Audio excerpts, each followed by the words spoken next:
Yo, me da say. Opoku free Assin-North, Assin-North district capital. When I'm free, when I'm free, when I'm papa free. What's now Ben Fieseni? Hello. Me say what's now Ben and Fieseni?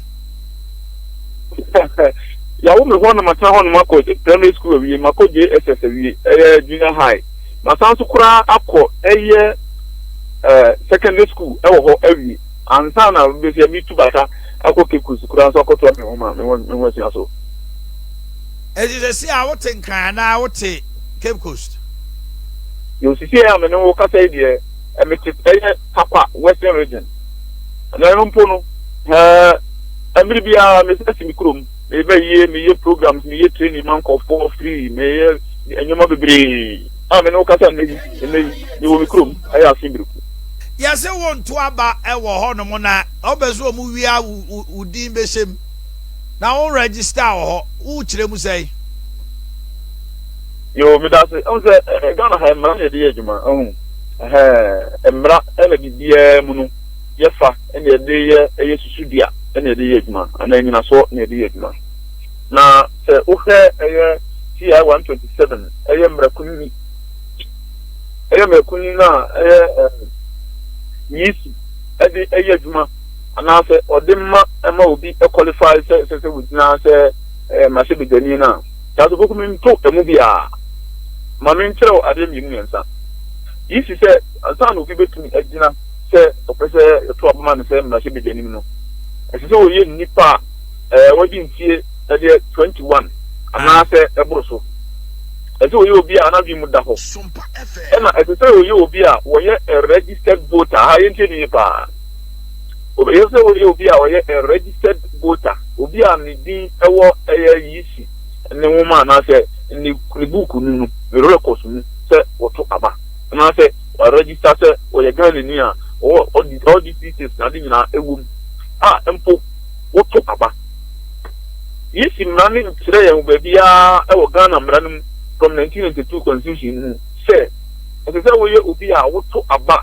ɛwɔ baabi a wopɛsɛ wogyina no ansa na wɔtumi agyina mrani nka ne saa na mprempre a ma mema wɔ example baako because humpo why we kura be the bone of contention and also we abe asem a ayi ama a whole lawyer akoto ne ho atunzum ne nso de ne kosa wo hwe kumawu by elections here course kura ya lawyer ya wo na you na lawyer wo do mi ni dia wo MP election ona bo ya enim enim ono so your lawyer now ono kura no oni vote e wo sa kurunu wa na sa constituency ni yetene say NPP party lawyers wo pa yempani fo nim de pa omunya obi na onkofa forms enkofa so be MP so e wa bra na ho won sensem mako process e so mi komu biara na mabebi sam pempen so empani fo vet me me lawyer ana me general secretary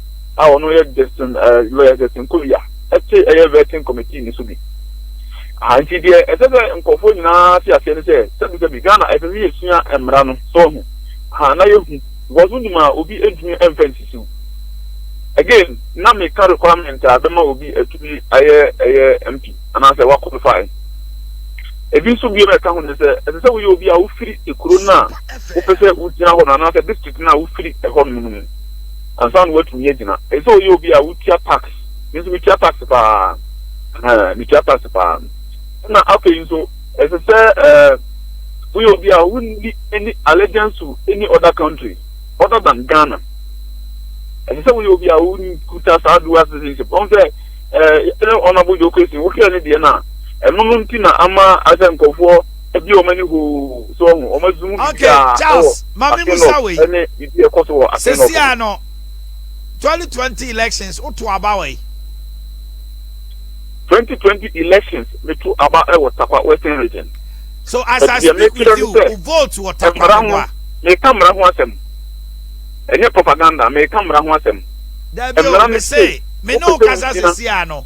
Who votes Takwa on transfer my Assin-North me boa.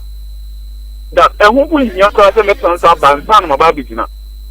Gina de obetime gina 27th no say e fa say ukuada party ni you are almost to abana won't mean to be me boy. Exactly. So that is the condition there. So what would the identity? And the young for the new maybe Yadimra NPP, a Democratic Party, Yadimra, Yadimapa, Ogana Hanuma, Yan to Tumrasi. So what would the identity? You will be uncle forgery, Ewa brother and going Yamra. Now I'm telling you, I'm going to win this promise. I'm going to win this promise for not less than 80% vote. After general elections, I will win not less than 80% vote. And this is their fear. This is the NDC fear. Because Mamin can be being to the Wohe Mukrana. Wait, if you talk about MPP, one of common talker. It's a head in a lawyer, Sami Jamfi, Prakofa, no children, some Kaka, baby, Educo to Yazina. And I want to just I am going to call me. So, aha, and you, Mamma, Mama Began, Mumuno, Nanka Mumu, okay, may I say, Charles Opoku now, Kano.